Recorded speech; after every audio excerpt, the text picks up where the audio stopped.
Hi guys! If you are following me here on YouTube, you might be annoyed because topics coming in are recently all about exes and breakups, or you are enjoying hacking these real life problems and challenges. So you keep on watching. Thank you.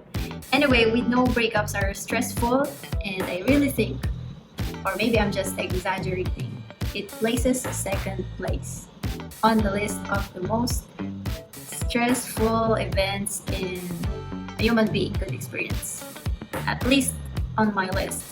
And the first one is death of a loved one, which I don't want to experience. And that sense of loss creates a sense of intense emotional stress. And this could harm you in the long term if you don't cope up. So listen carefully. In this story, you will remove all the guesswork from assessing your stress levels based on just feeling. How I will share with you how to accurately measure the aftermath of your breakup because breakups are stressful the science way.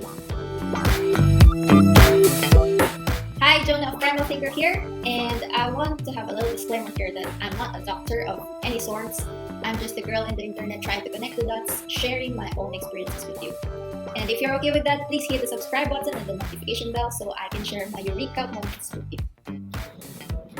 Okay, how to accurately measure the aftermath of your breakup, science-based. First, let us talk about your heart, specifically what we call heart rate variability. Everybody knows about heart rate, right? Different kinds of situations, movements, either increases or decreases your heart rate. This is the reason why measuring heart rate is not reliable when it comes to measuring your stress. When you think of your heart beating 60 beats per minute, how do you imagine it? Do you think of your heart beating per second? So that like one beat is distributed evenly per second, like do, do, do, do, like that. If that's the case, this is the kind of heartbeat that you don't want. This scenario suggests that you have a low heart variability. Your heart rate doesn't vary at all. Cutting edge science determined that your ability to adapt to stress can be predicted by your heart rate variability, also known as HRV. The higher your HRV, the better you can adapt to stress.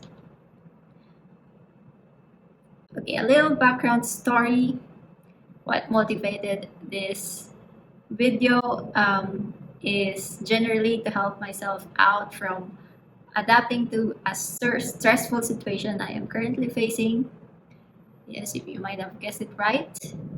And for the past weeks, I vowed to do everything in my power to turn away from smoking and drinking, which was my go-to coping mechanism during these kinds of tough times. And that led me to study about willpower in the previous video and how to hack it. I will put the link here in the card above about willpower. So what I did, I've been keeping a food journal to log which causes me inflammation. Why? Because inflammation zaps out energy that could probably be used for my willpower because willpower is energy. And one of my biggest discovery was moldy coffee and spinach. Those are the two foods that causes me inflammation. And now I did something stupid, worsening my already stressful situation. My sleep became erratic, meaning I have a very small window of recovery for the past weeks because we recovered during sleep. And my emotions are all over the place. I felt my immune system deteriorating and destructive thoughts kept coming in. I remember waking up with my throat like I'm having a cough or something, which isn't normal for me. So there's something going on. And I said to myself, I've got to do something about this.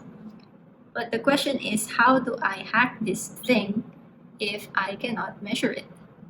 So I did my homework and I came across heart rate variability, which is apparently a great predictor of how you are really doing.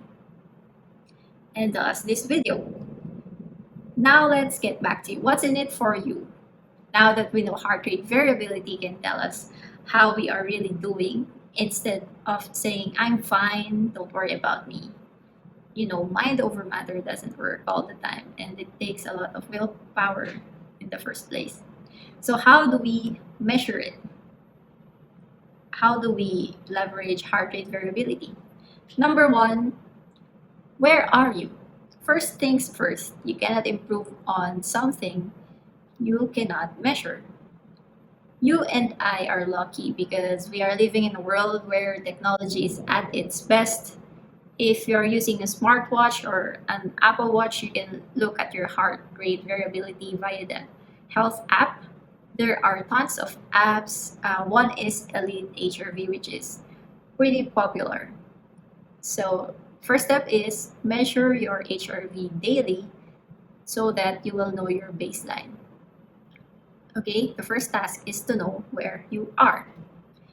And once you know where you are, the second step is to know when to recover or kick some ass. If your device says your heart rate variability just dipped down significantly from yesterday, that means you are still in the recovering stage.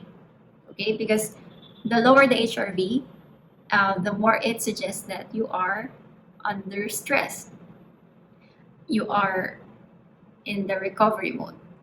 And this is the best time to pamper yourself, relax, hold back from having high intensity exercises. Do yoga, breathing exercises, or some stretches.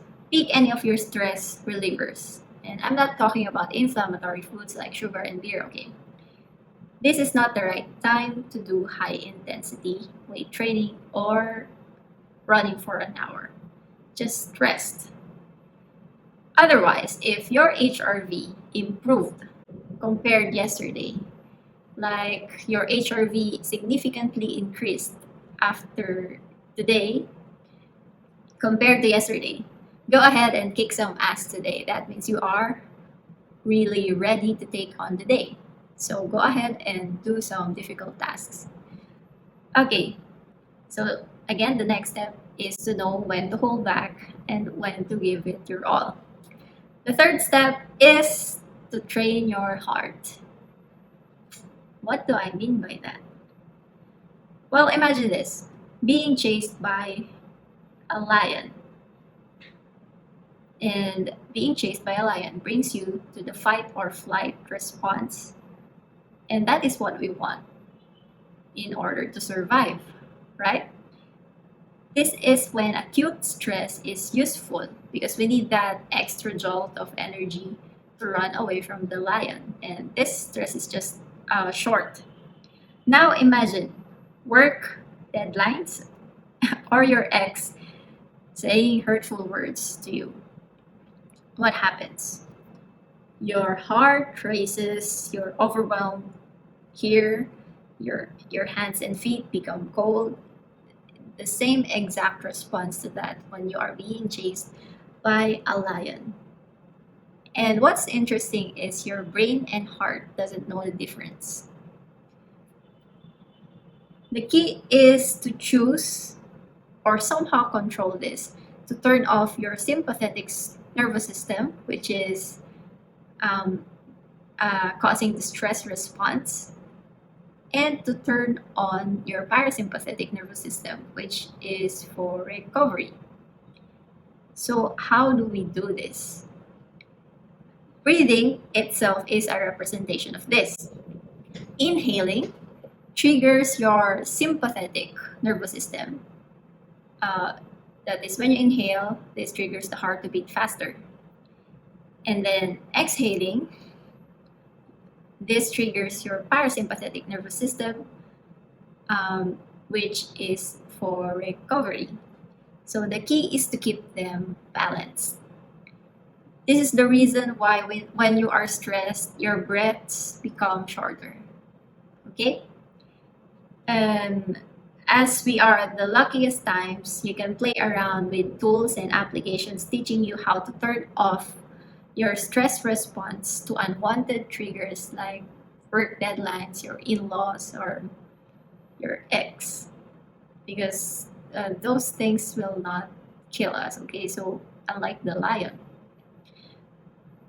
So, for me, I'm currently using the HRV for biofeedback app, which uses camera to give real time feedback. Here are some of my scores so far. And that's a sample data of mine I just did before recording this video. And you know what? When I have started training my heart just yesterday, because I was really desperate yesterday, because I was too emotional and I can't control my sympathetic nervous system. So I gave it a try.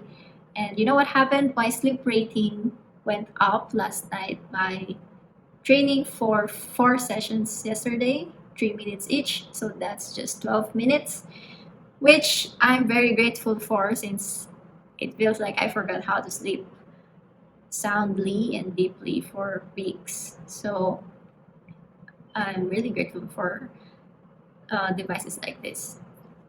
And if you get a hold of HeartMath Institute, they have products doing the same thing. They are using sensors instead of the camera, which I think is more accurate. You can check them out. And some final words. I hope this saves your sanity and well being like it did to mine, especially yesterday. Your relationship, for sure, it has its amazing moments, right? But you know, even amazing things has their end. And now it's time to pick yourself up from heartbreak and do everything in your power to hack yourself out from this mind, heart, and body killing stress. Take this seriously because chronic stress leads to aging and degenerative diseases. You don't want to bump onto your ex years from now looking old and grumpy, right? I don't know about you, but I want to look at my best when I bump into my exes. And that's it. Thanks for watching.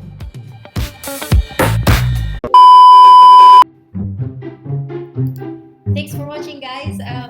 I have just one request from you. Please do hit the like button and subscribe if you are enjoying my videos, because that is the only way that I know that you are enjoying my videos. So that keeps me inspired to create new videos for you. So see you in the next video.